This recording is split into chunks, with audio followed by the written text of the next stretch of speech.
আজ ভাইফোঁটার সকাল। আমি তাড়াতাড়ি পুজো দিয়ে, এই যে আমাদের গুরুদেব, আমি তাড়াতাড়ি পুজো টুজো দিয়ে আমি ভাইফোঁটার জোগাড়টা করে ফেললাম। কারণ আমার বোনের ছেলে আসবে, আমার মেয়ে ফোঁটাতে। এই যে আমার বোনের ছেলেকে আমার মেয়ে ফোঁটা দিচ্ছে, মিষ্টিটা তুলে দিচ্ছে।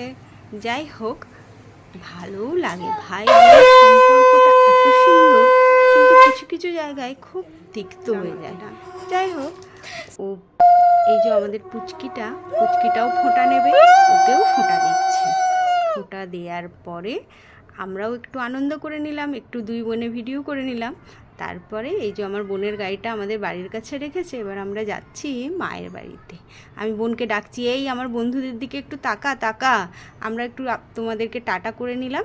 আর এই যে আমার বাবাকে আমার মেয়ে ফোঁটা দিচ্ছে। তারপরে মায়েদের বাড়িতে খেয়ে দিয়ে আমরা আবার আমাদের বাড়িতে চলে এসেছি। ওরা বোম ফাটাচ্ছে আর চরকিও করছে, চরকিও ফাটাচ্ছে। যাই হোক, দেখতে কত সুন্দর লাগে, কিন্তু যা শব্দ দূষণ হয়।